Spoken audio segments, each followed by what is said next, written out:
Good morning, everyone. This is John Savage, Chair of the Rhode Island Airport Corporation Board of Directors, and I'm calling this meeting of the Board of Directors to order. Due to the extraordinary circumstances we are now facing, this meeting will have no physical attendance at the offices of the corporation so that we may meet the requirements to maintain adequate social distancing. And the meeting will be conducted through means of computer and telephone services in accordance with the executive orders issued by the governor and guidance provided by the director of the Department of Administration and the Attorney General. Thanks for your kind comments.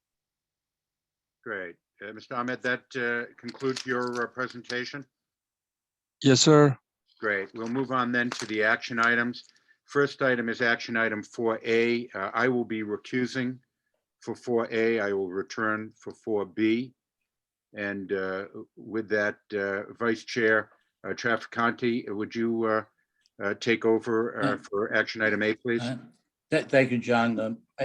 Action item 4A is approval to execute a design contract with AECom to conduct the Rhode Island T.F. Green International Airport Southside site work and grading for the Southside development. Vice President Porter, do you want to clarify that issue? Yes, Board Member Trafficante, thank you very much. And President Ahmad, members of the board, once again, Dan Porter, Vice President of Planning. I'll present an agenda 4A, which is consideration of a task order by AECom to complete the design of this work. Next slide, please. So the project scope for this project, this is an effort to advance a pad-ready site for the south side of the airport under the approved airport master plan for cargo development. This includes site grading, demolition, and relocation of the existing sound wall, demolition of portions of Lot E within the project area. It'll map out and demolish existing utilities within the project area, relocate an AOA fence in way of a temporary AOA fence so that construction can proceed outside the AOA and be considered landside, and permitting for a sound wall and any site disturbance activities under Rhode Island permitting requirements. As far as the procurement goes, we received proposals on October 5th of 2021. 2 proposals were received and both consultants were interviewed. AECom was selected to move forward with negotiations.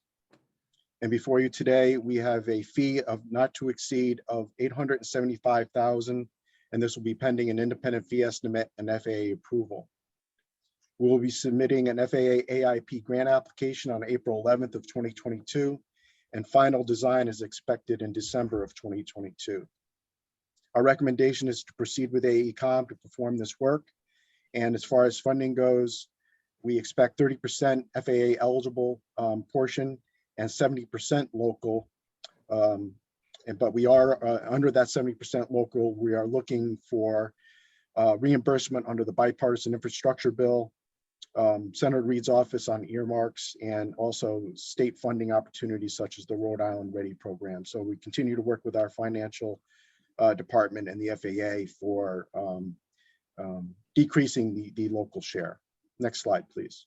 Mr. Porter, can you speak to the coordination over the years, especially this last year on this project with Warwick's administration and also the Warwick Council members? Yes, thank you, President Ahmad.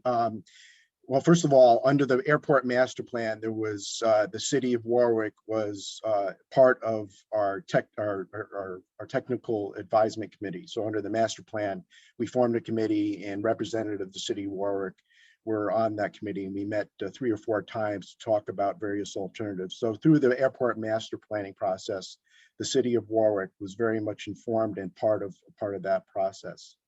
Can also inform you that on a monthly basis, we meet both with the city planning primarily and the mayor of Warwick, Mayor Picozzi, and Councilman Howe.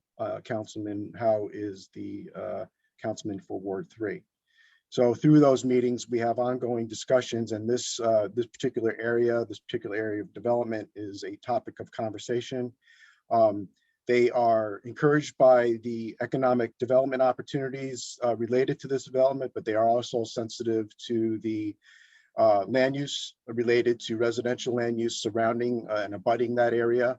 And I can tell you that we inform them in terms of things that we are going to do as far as buffers and barriers. And so far, the feedback from both the city of Warwick and the councilman is positive, and we will continue to engage them on an ongoing basis. So the project costs will go up and is part of this discussion here about 30% or more. But I think that it is important that even if the project cost is small, that we need to ensure that Warwick as our host community, that we don't do anything that that is not in their best interest. And so we're trying to work with them on it, and that communication continues to be ongoing. And the barrier, the buffer, the with greenery and trees will basically shield the airport activity area from the neighborhood.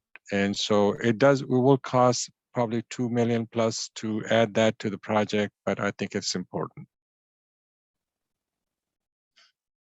So Thank you, President. this is Chris Little. I have a follow-up question to Dan. What is the projected total cost of the project right now? The construction cost over and above the design fee that we're approving today. So for this portion of the site ready, or the overall cost for the entire development, because we are doing this in phases, Board Member Little. So for what you're acting on today? Yeah, well, no, not the design phase, but the construction cost of really the pad. So, Okay. I can it's 6.7 million. Mr. Little, is $6.7 million. The cost of design, when you look at it, would be about 12%, which is higher. But what the board is approving today is, and there was some emails flying on it recently among us at the administration level, is sort of the not to exceed. And because we would like to get done, we have some compulsions to deliver this project, but the actual work would be less than that. And part of what we think is going to be less than that is that they had included some work in it that Mr. Porter doesn't believe needs to take place in the manner that they have suggested on their scope items. And he's going to be talking to them about it, and that will bring that percentage much lower. So $6.7 million, 12% design costs, and we believe that it will be less than 12% design costs. So thank you. Just of the $6.7 million, or the amount over and above the 875,000 or thereabouts we're being asked to vote on today, can we assume that roughly the ratio of potential AIP eligibility is going to be in the neighborhood of 30%, and the 70% hopefully going to get some support as you're working right now on the design fees from Senator Reed on infrastructure and other funding? Yes, so 30% AIP, 70% at this point local, but I had discussed this with Senator Reed's office, and in the infrastructure bill they had put in there was an opportunity for place naming project that like they used to do many years ago. And so we had received a call several months ago if we had a project that we would like to recommend for something like that. And so they had, then we requested this one, and they, I believe, had put about $4.5 million for this project. So when the bill gets approved, we believe that will get approved too. Thank you. Hey, But I just Iftikhar, would John, like, yeah, go ahead, please. I'm sorry, go ahead, Iftikhar. Go ahead and finish. Oh, I had a the different question. overall, we think that the overall project to do phase one for the, if we, because there is some discussion of inclusion of belly cargo. Our belly cargo building, which is in the vicinity, is really old and it's outdated for its use. And so if we don't include that in the cost, but we think we're going to be putting belly cargo in there also, I think we're talking about $100 million worth of project. So just to kind of give you scope of what's going to take place on the land piece that we continue to refer to as phase one. Yes, Mr. Roberts? Yes, Iftikhar, thank you.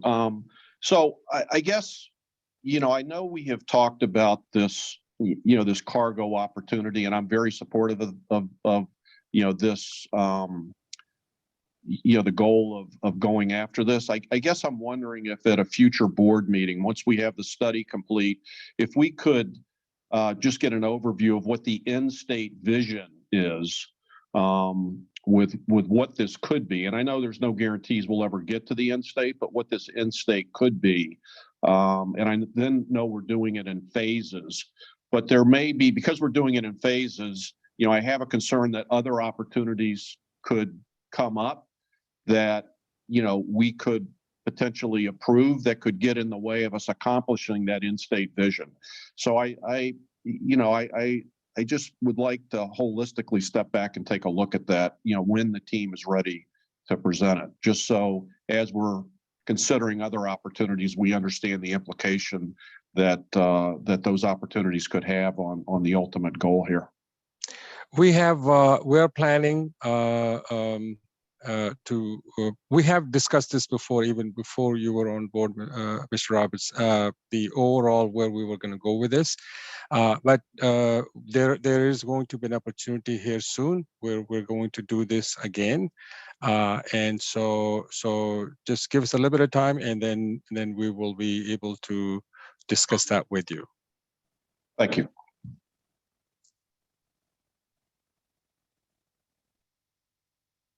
Okay, Vice Chair Trafficante, recommendation. I don't know if there's any more questions, but thank you. Since there are no further questions or comments, I'll entertain a motion to approve. John Roberts motion. Is there a second? Chris Little, second. Alicia? Thank you, Vice Chairman Michael Trafficani, Aye. Treasurer Deborah Thomas, Aye. Secretary Christopher Little, Aye. Board Member Gregory Pasuti, Aye. Board Member Jeffrey Bogosian, Aye. and Board Member Jonathan Roberts. Aye. Thank you. Great. Mayor Trafficani, thank you for handling that matter. John. On